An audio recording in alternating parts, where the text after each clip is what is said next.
All right, so Knox Barrett doing a little breakdown, watching his film. I've never worked with Knox on the field, but I decided to do this breakdown on him. He reached out to me, so here we go. All right, so we got a 3x1 concept here. We're going for a hitch and go. They don't bite on it, right? You know, part of this is we've got to really sell it as the quarterback.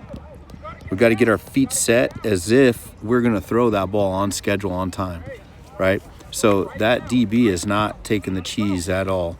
Your route runner has got to have eyes to, through, and beyond, okay? He's starting to break down, but, you know, my thought is they probably had a feel something like this was coming. This guy might be your dude. But you got to do a better job of selling it. Really do a great job of getting your feet set to then throw the hitch and go. And then, you know, if it's not there, we've got to immediately come back down to our check down, right? So we got to think touchdown, TD, and we got to think check down right here in this instance, the way that this play is designed from all accounts, right? So we got hitches across the board. That's what we're trying to present. All right, got a little OTB route here by this guy. Linebacker's coming up. He sees the back insert for protection, and the linebacker gets all messed up with his eyes. All right, so, but what I do like is, okay, you stay alive, get your eyes upfield, and you deliver a good ball on the move. I mean, not everybody could do that. The ability to escape is huge, you know, but you just think about, like, what's going on here. You got this guy diving at knees, so not really much of a pass rush, right? Not much of a pass rush in this instance. And so we had the ability to break contain because, you know, these linebackers, that D lineman is diving at knees, and so who knows what's going on. But you play against competition that is dialed in, is getting a good pass rush. You're not going to get away with stuff like this, okay? So that's important to understand. You know, when college coaches are watching film and they're watching you make these types of throws, try to get an understanding of the big picture of what they're looking at, okay? Is it a team that has guys that are going to go play at the college level? Is it a team that doesn't have guys that are going to play at the college level? And is that what you're putting on your highlight film? So make sure you understand that. Make sure that you highlight the fact that you're playing against good competition as well when you do play against good competition. But good throw, good finish. Okay. So we got a dude right there. We're throwing into, you know, double coverage essentially. You know, it's a quarters type scheme where you got that safety that has no threat. You got this other individual that's capping number 3 to the field. You've got number 2 capped to the field. You got 3 capped. You got 1 capped. And then this guy's adding here. You just got a dude. So, hey, throw to your dudes if you can. You like the matchup. He does a good job of getting separation immediately. This DB doesn't really stay in phase on him down here. This guy adds to it. So just understand, as you go against better competition, you know, people are going to be able to make these types of plays. Okay, but shoot, you made a throw. Put in an excellent spot. It's exactly where you want to throw it. I call that a blind spot throw. Throw it away from where defenders can't get to it. You threw it the right trajectory. It's an excellent throw. I would reconsider footwork as well. You know, you want to ideally, in a perfect world, you want him to be able to catch that ball in stride and be able to continue and not throw him out of bounds, right? I'm critiquing, giving you some detail there, you know, just as far as like when a college coach is watching your film. Another great ball. You got, looks like the same guy. Looks like you got another good tall receiver, but looks like a dude right there that you're throwing to. You know, they end up going into a, you know, we got zone eyes here.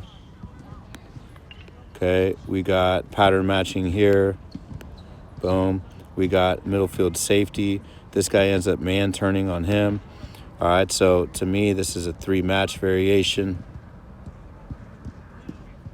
That's what I'm seeing. And you throw a great ball there. I call that the quarterback's grass on the sideline, about 4 yards from the sideline.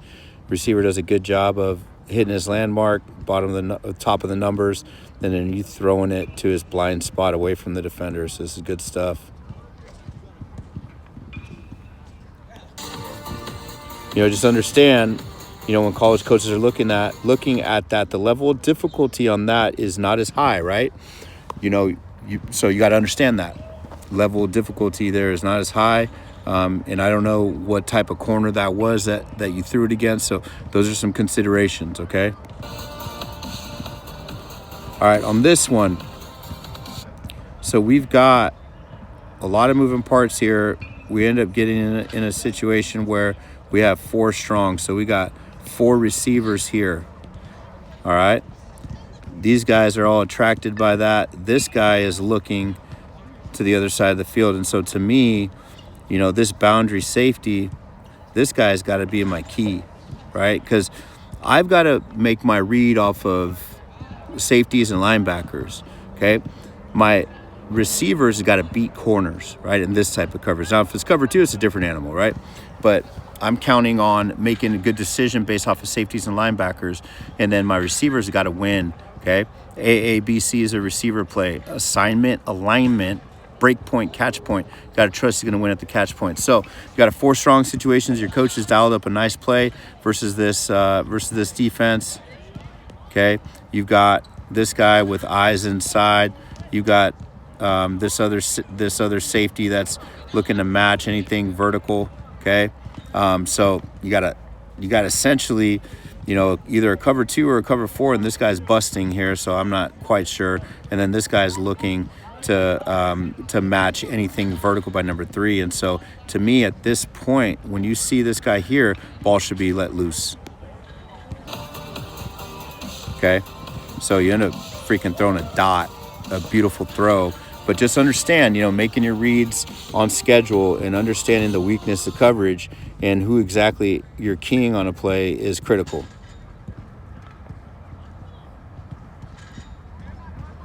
All right, you got a deep switch concept here, or a scissors concept. You got a corner, and then a hard post right underneath. You got fade bubble there to the field. 4-man rush. We end up losing at the point of attack with the right tackle, not getting much depth.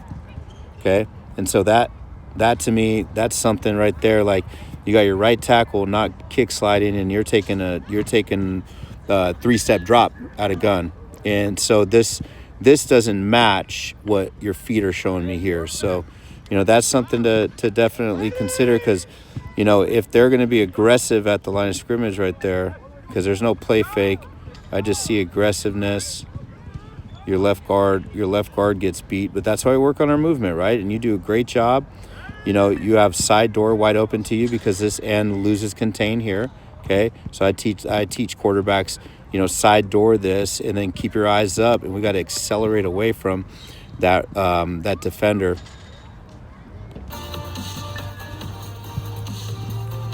You end up making a good play. Your receiver does a good job on scramble drill. It's starting to sprinkle here, so I gotta put my iPad away. But wanted to give you a little bit of a nugget. Feel free to reach out. I do typically do this as a service, but hey, I'm watching a little flag football, so thought I would just break this out really quick. Hope you're well, and thanks for sending this to me. Really try to understand coverages, try to understand who you're keying, the intent of a play, so you can throw on schedule and throw in rhythm.